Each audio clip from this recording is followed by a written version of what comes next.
What's up, everyone? Josh here at the Old Card Shop, back again for another video. This one's just going to be kind of about overall market news and mostly the Pokemon sphere, but I'll try to talk about some other things as well, mostly. But mostly, let's talk about some news. And so, big news today is Logan Paul, well, it was actually yesterday. Logan Paul came out and made a video about how he went and purchased $2 million worth of Pokemon cards. Now, this is $2 million of sealed first edition base set booster boxes. And if you do remember, just a few weeks ago, or maybe it was a week and a half ago, I made a video about Logan Paul purchasing a public auction for $408,000 for a base set first edition booster box. And I hadn't been aware at the time that he was going about buying up all of those boxes. That was the only box that I had heard publicly was purchased. But apparently, if you hadn't gone and watched his video, he made a video just yesterday talking about how he, over the last, since October, last few months, he's been going around and trying to acquire all of the base set first edition booster boxes that he can, literally all of them, and he's been buying up at around $350,000 to $400,000 each, give or take. And so he seemed to have acquired 6 of them, and he made a big public post about it. Now, this is sort of funny because it does remind me a little bit about what was happening with the GameStop situation recently. Because of this whole GameStop, AMC, stonks situation, a lot of people have been made aware of what it means to short a stock. And it was just sort of a funny irony that, to me, it seemed like Logan Paul, by announcing that he was exiting the hobby several months ago, before or after he made that big purchase and box break in October, it seemed to me like he was attempting to maybe short the market. I saw a really funny meme on a Facebook group that I was on talking about that specific situation, and it does seem a little bit fishy that way. But no, regardless, I do still think that's good for the Pokemon market, because what Logan has decided he's going to do is take these boxes and break them. Each one is going to be opened live on stream. He's went and partnered with PSA and got his own specific box break PSA certification if you grade your card through one of those grades, and it gets a 10. And so I think that's sort of interesting. I do think that will add value for folks, and maybe it will make some folks, it's a little controversial. Regardless of what I feel on it, I do believe objectively it will add value to the card, because it's just another aspect to collect for people who collect those PSA edition cards, and it makes it ultra rare. And so we do have, apparently, in 2021, 6 box breaks, the first of which is happening on February 27th with Logan Paul. Now, the last one he did garnered over 300,000 live views and millions and millions more views after the fact. And so this is good for eyes on the hobby in general. And it did drive up prices for vintage cards the last time this happened. And so I would predict that this time around we would see the same situation. We'll see those prices on vintage products start to drive up, and I've actually seen this happen as of today. An auction ended at the end of the day for $28,000 for a unlimited base set booster box, and that's not the first edition box that Logan was buying, but it's essentially the poor man's version, the unlimited version, unlimited, printed to oblivion, a term that people like to throw around. If you're a fan of Rudy and Alpha Investments, I highly recommend you watch that channel. I think that's going to be his slogan for the year, and if not, it should be. But a lot of people said that the unlimited sets were just printed to oblivion, and so they would never be worth anything. Well, now one sold for $28,000 today. But that was up significantly from the last sale, which was right around $16,000 to $17,000 previously, just about a week and a half before. Now, I follow these things on public auctions on eBay, not necessarily private auctions and deals. So there could be other deals out there that went behind the scenes. But publicly speaking, one sold today for $28,000. And so I thought that was an interesting note. We'll see all of those Vintage market, I believe, continue to go upwards. The market tends to be focusing a lot on modern. That is until a big streamer like Logan Paul or Steve Aoki or any of these other big popular streamers get in and start opening up those big vintage products. It seems as if modern is almost steamrolled over some of the vintage hype these days. And so that'll bring me to my next topic, is sort of modern. I do want to talk about Shining Fates. Today, I did speak with my distributor about Shining Fates, and I got more further confirmation that product is going to be scarce. It will be scarce, let me rephrase that. It will be scarce upon release. Elite trainer boxes were cut back by at least half. My particular distributor got cut back more than that, and I've heard of others being cut back maybe less, maybe more, and so it just depends on your particular source or distributor. But I know that my particular distributor got hit hard, and so therefore I got hit hard.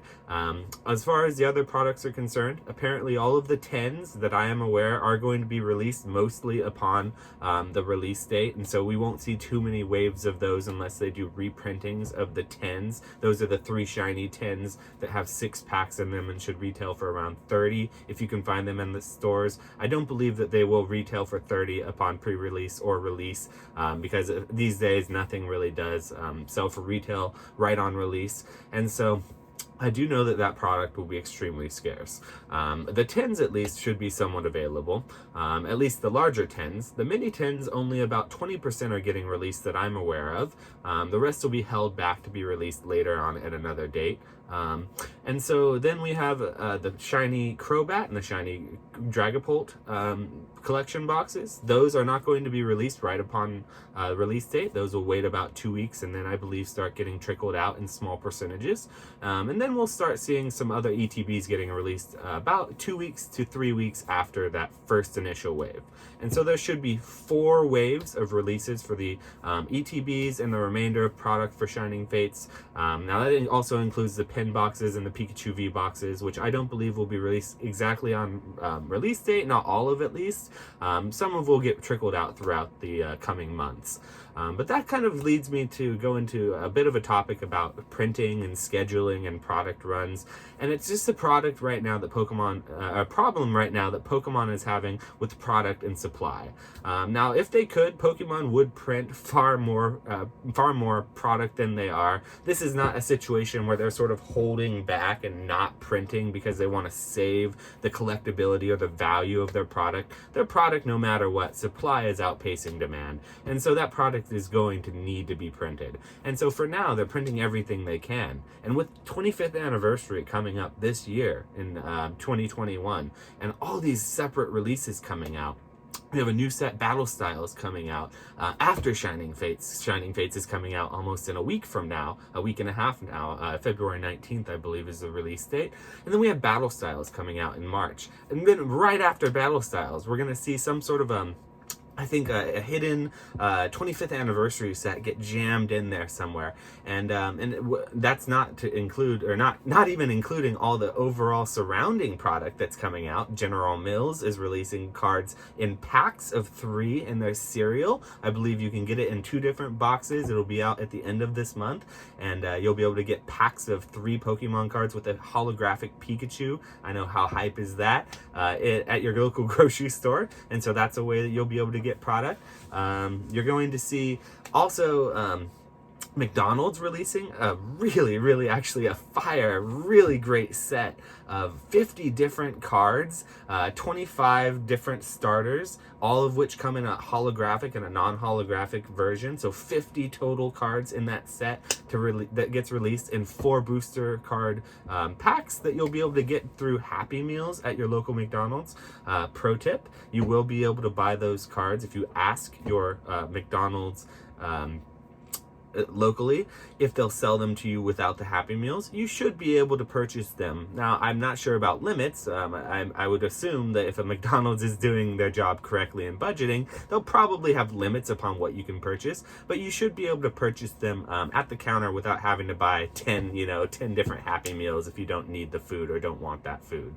But it's also something to consider. If you like the food, you just get a Happy Meal and you can get a pack of booster pack pack of cards that looks really cool. It's going to have all the starters from the different eras of Pokemon with the stamp, a particular stamp on it, and each one has a holo variant. So it's going to be really cool. So that's just 2 different products that are coming out that the Pokemon company isn't necessarily making, but it's going to come out surrounding, including all of the product that's going to be printed that's just naturally coming out on schedule. And so Shining Fates is of course going to eat up a ton of demand. And before I realized how this rocket ship has been heading skyward, I had previously thought that maybe Shining Fates would be printed too much, or maybe it wouldn't be as successful of a set as something like Hidden Fates was, because I had thought that Hidden Fates, it was like lightning striking for the Pokemon company, and for them to essentially just reprint Hidden Fates with rebrand it with a different name, put a whole bunch of new shiny Pokemon, and call it Shining Fates, it just felt a little disingenuous to me. And so I was feeling a little less confident on it, feeling a little bit more like the name was a little memey, and I didn't necessarily know how much success it would have. But I am sort of recalculating what I believe now, though, because now I'm seeing demand is outpacing what supply can handle. And so no matter what, because of the popularity of modern Pokemon cards and what people like to do and opening them up on streams and just having fun with them and opening them, it's not necessarily about how much was printed or the collectability of long term. It's more about the fun, I believe, right now, and the ability of being a part of something in the moment, which Pokemon is just huge right now. Everyone wants to be a part of it. If you're into the IP, it's something you want to be a part of. And so I do believe that hype will sort of outsupply or outpace demand, and we'll see those products continue to be very, very scarce and very, very desirable in the near future. And so I'm sort of feeling a little differently about Shining Fates than I was several months ago. When I first had it, it was first released, I was excited until I heard about the name. Then I looked a little more into the set, and I was getting a little less excited. But, you know, I do believe it will have a lot going for it, and it will be a very exciting set to sort of collect. So buy as much or as little as you would like, by your discretion. I do believe there will be a plethora of other products that are being released, but I do believe that supply cannot keep up with demand, so all of those products will potentially be scarce. So I do want to talk about an alternate product that I'm seeing become more popular that months ago I wasn't necessarily as knowledgeable about, but I'm beginning to learn more about as the months go on and I hear more about it. But that's a Japanese product. A lot of people have been online, kind of a buzz about Japanese booster packs.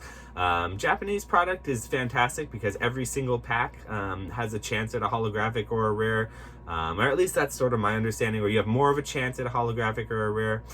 That was the case with old Japanese packs. Now I am getting some Japanese boosters. I ordered straight from Japan for the first time here, and so I will be opening a few of them and sort of figuring out what the situation is with those. But I do want to have some of that up on the shop soon, and so getting closer to release, the website is inching closer and closer to being able to be launched. I think that I'll have some different Japanese product up on the website as well. So I'll be dipping my toes a little bit into selling some sealed Japanese product. And so if you are into certain things, I'll kind of bring them on the channel and I'll show them off because I'm still learning, and the more I learn, the more I'd like to share with you guys. And so I did order currently some Dream League, and then also some Remix Reboot, as well as some Alternator Genesis, which those are essentially the Japanese versions of Dream League is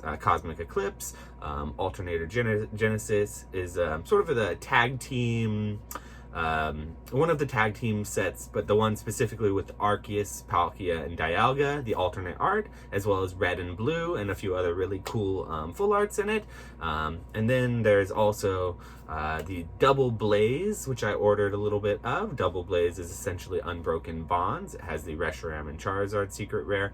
And I'm also potentially looking into getting some of the shiny, or I'm sorry, the All-Stars GX packs, which those were from the essentially like the Shining Fates or the Japanese Shining Fates of 2019, I believe.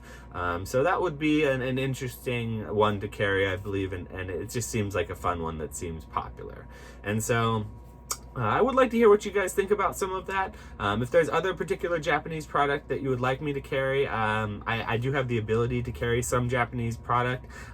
Some of it's a bit expensive, especially with the shipping, and some of it's just unavailable because of the literally the availability of Pokemon cards everywhere is scarce.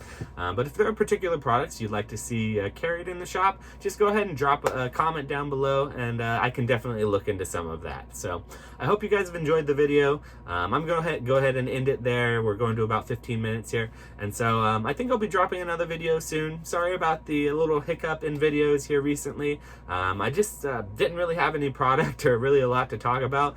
And so I didn't feel like making a video that wasn't really genuine. And so I appreciate you guys coming by and spending the time with me. If you like the video, please drop a like, leave a like, leave a subscribe, and see if you can come back next time. And we'll see you guys soon. All right, thanks guys. Bye.